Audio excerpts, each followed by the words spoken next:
Okay, so I've had these crochet star tops saved on my Pinterest board for literally years. I think they would be so perfect for festival season. I picked up some fun colors from Michael's. You already know the deal. Time to make our own. Okay, so I was trying to make the star, but it was giving more starfish than star. I didn't like the shape. So we're pivoting to this hexagonal star, which I guess is more of a flower. Also, I love the color combo. As you can see, I've really been on my blue and orange kick for spring. Okay, I think this is big enough. Now all I have to do is make the straps to like lace it up in the back. I'm also wondering if I should make like a matching headscarf or shorts or something just to complete the look. And not gonna lie, I was getting kind of worried because everyone was telling me it looked like a coaster, but it's actually so cute on. It's like a little backless moment plus the matching headscarf and the sunnies.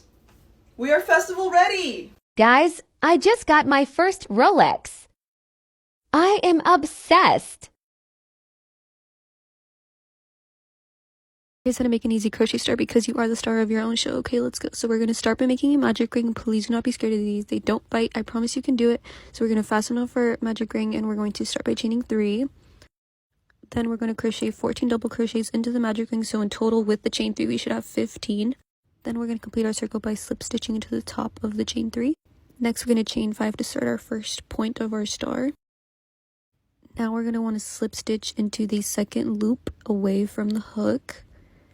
We're going to single crochet into the next stitch, half double crochet into the next one, and lastly double crochet into the one after that.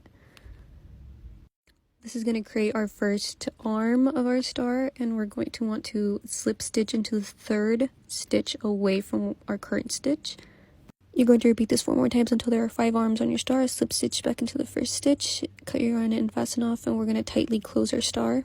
For the border, you're going to take a second color, slip stitch that into any stitch, and we're going to single crochet into every stitch all the way around the star.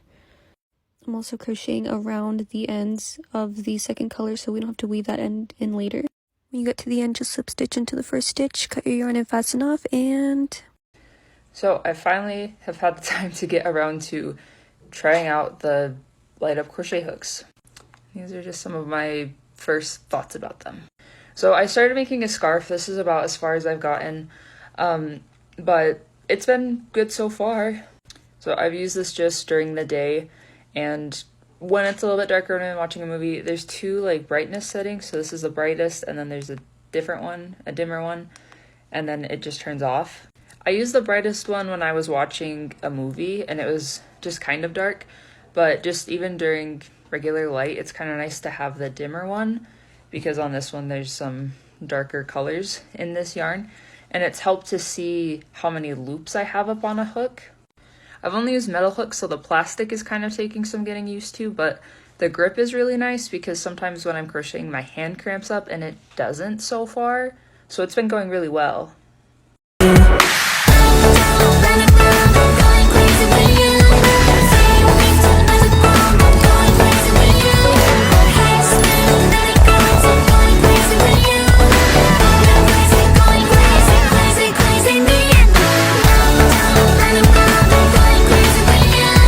This is a gauge swatch, and this is so important for both knit and crochet. Having a gauge swatch is important for your projects if it's your own or someone else's pattern. A gauge is a measurement in how many stitches and rows there are in a specific dimension. All of these swatches are 18 stitches by 12 rows, and they all look completely different due to these changing factors such as different stitch patterns, brands of yarn, and hook sizes. I just crochet a small little swatch, and I lay my ruler both lengthwise and widthwise and determine how many rows and stitches there are in 1 inch. I'll be sure to double check that what I measured for my gauge actually makes sense with what I crocheted. I then create a tag for every swatch with all the information, so if I want to refer back to a specific swatch that I want to use for new projects, I have everything that I need. Having this gauge information will allow you to create custom pieces and follow patterns more accurately, plus it looks super cute on the wall.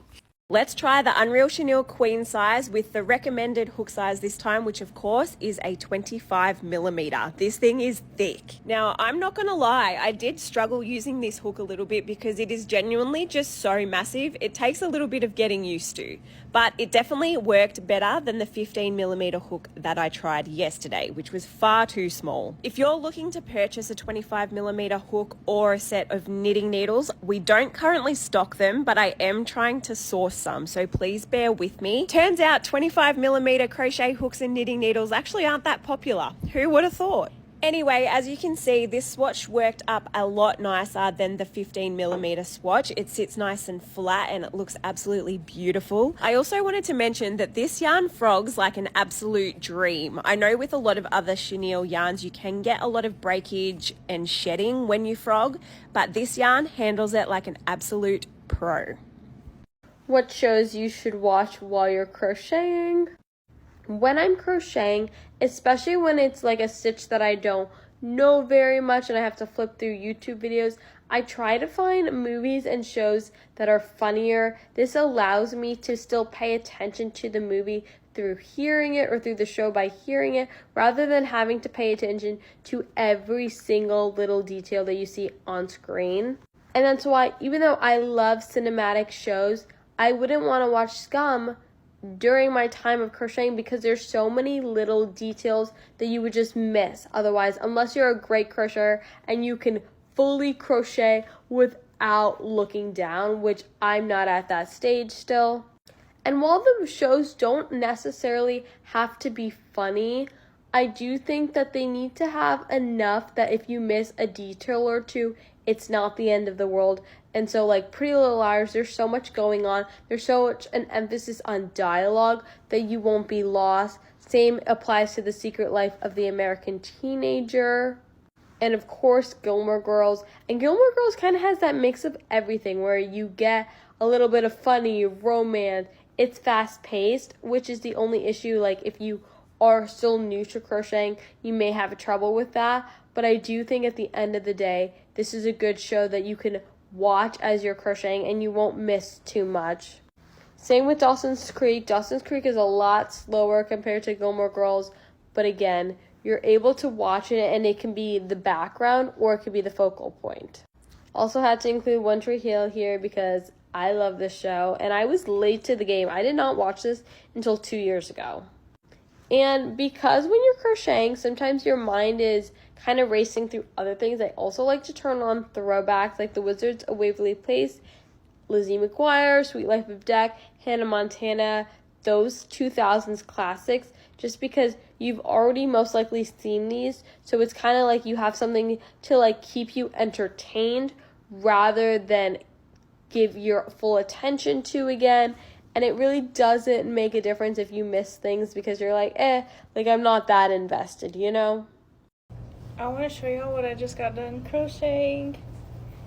This is my little clown and her name is Boink. Boink, boink, boink. Look at her little pigtails. Look at her little nose. And I left little like holes by the hair so I could probably tuck it under the hat if I decide I would rather her not have hair. But I think she is so cute. And it's like pretty long too. It's like, that's how long it is compared to my arm. But she's the cutest ever. Her name is Boink. Okay, and this is Boink with no hair.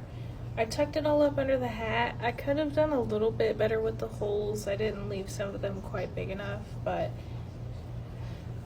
personally, I like the hair more, but I think it's cool that, like, I thought of the option to have hair or no hair. Originally, it was going to be without hair.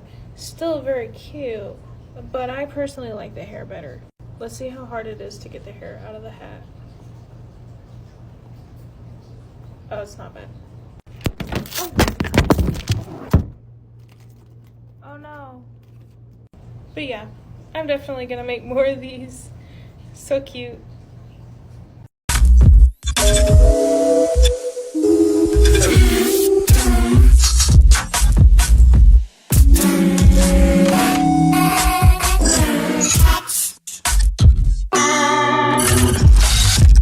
Absolutely, we can totally do a full tour of the dollhouse, but I'll do it in parts, that way I can talk about all my favorite little tidbits and not feel like I'm being rushed. And for part one, we'll just cover the exterior. I had a pattern for the exterior and I changed the colors to pink, a green, and a rainbow yarn for the roofing. Speaking of which, I really like the rainbow yarn on the roof stitch and how the color changes turned out. The balcony's another feature of the dollhouse I really enjoy. I love putting little characters up there. And a detail that I don't think gets enough attention is the lattice under the front porch. Fucking precious. I also love that you can look into all the windows and see in, which isn't always true with plastic canvas dollhouses. Here's the house from one side, and here's the house from the wider side. And I think that wraps up part 1. Part 2 I will link in the comments, and we'll go through the entryway. Let's crochet this traditional looking little star together. And make sure you watch to the end where I show you my little trick to help the star hold its shape so it's not all floppy. For this tutorial, I'm using I Love This Yarn by Hobby Lobby, and my hook size is a G 4mm. Start off by making your magic ring.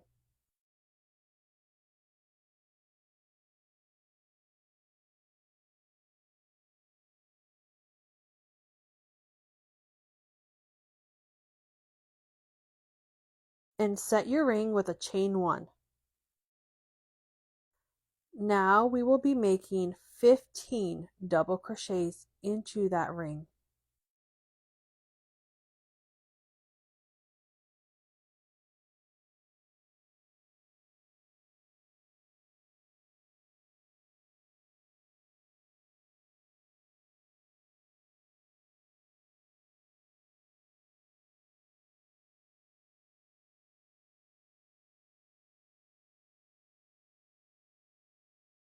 Once we have the 15 double crochets, it's going to be time to tighten up the ring. Pull the tail so the hole closes up. It doesn't have to be perfect because we will secure it when we're all done. Next, we will slip stitch into the first double crochet in the ring.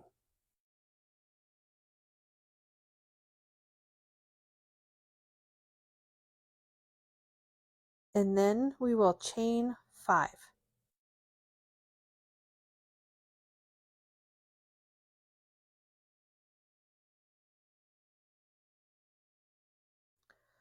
Next, we're going to make a single crochet into the second chain from the hook.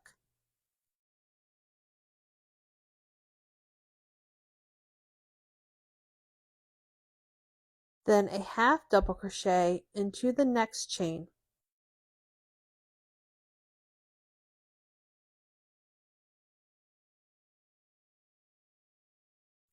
Followed by a double crochet into the next chain.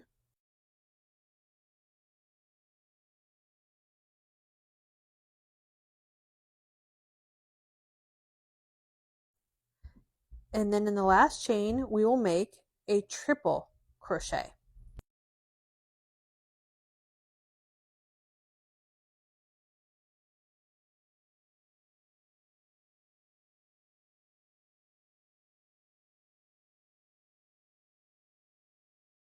Skip 2 stitches and slip stitch into the third stitch.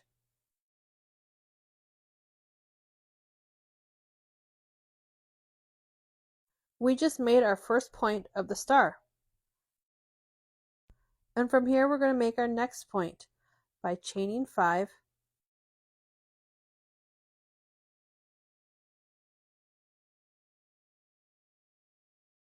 single crochet into the second chain from the hook,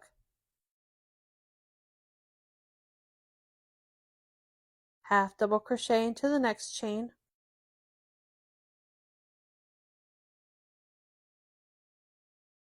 double crochet into the next chain,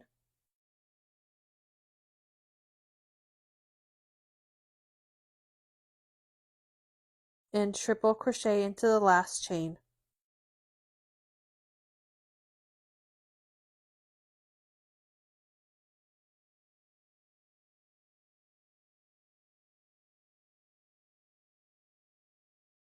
Skip 2 stitches and slip stitch into the third stitch. We are going to repeat this 3 more times all the way around. Remember to chain 5 and work your way down the chain with a single crochet, half double crochet, double crochet, and a triple crochet in the last chain, and then skip 2 and slip stitch into that 3rd stitch until the very end.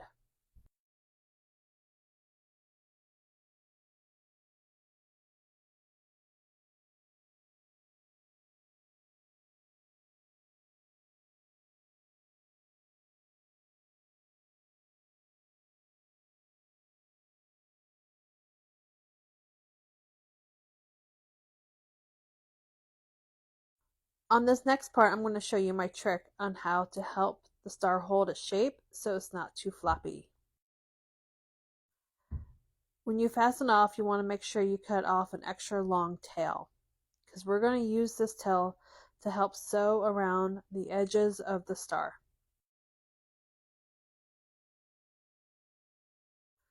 But first thing first, we got to attend to that magic ring. So we are going to tie just a little knot at the base and then tuck in our tail.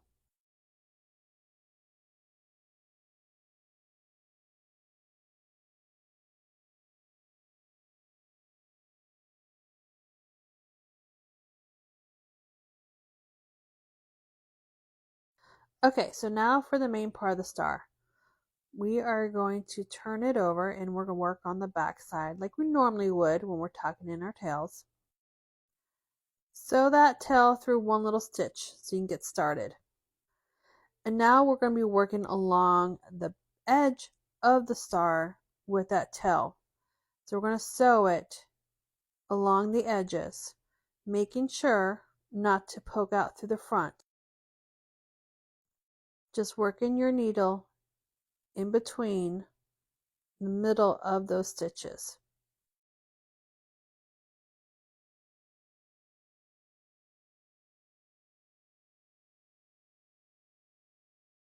And make sure you do go all the way to the point before you work your way back down.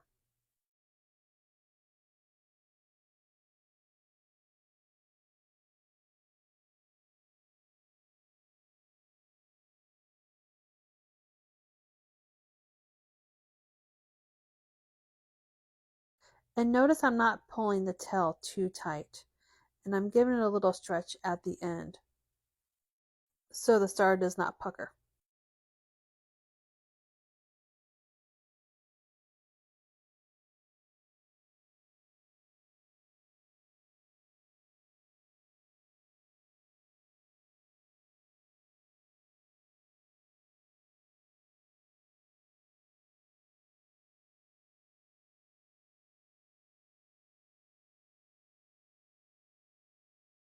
You can already see a difference by reinforcing the edge.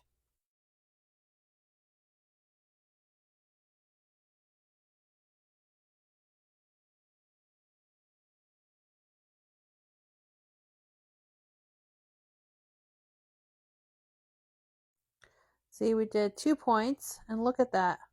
Look at that nice shape. So just do that all the way around the star.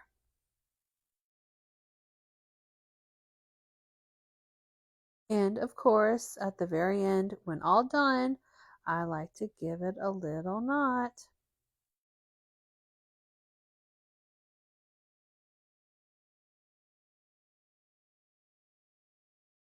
Add this to your favorites and enjoy making your own little stars.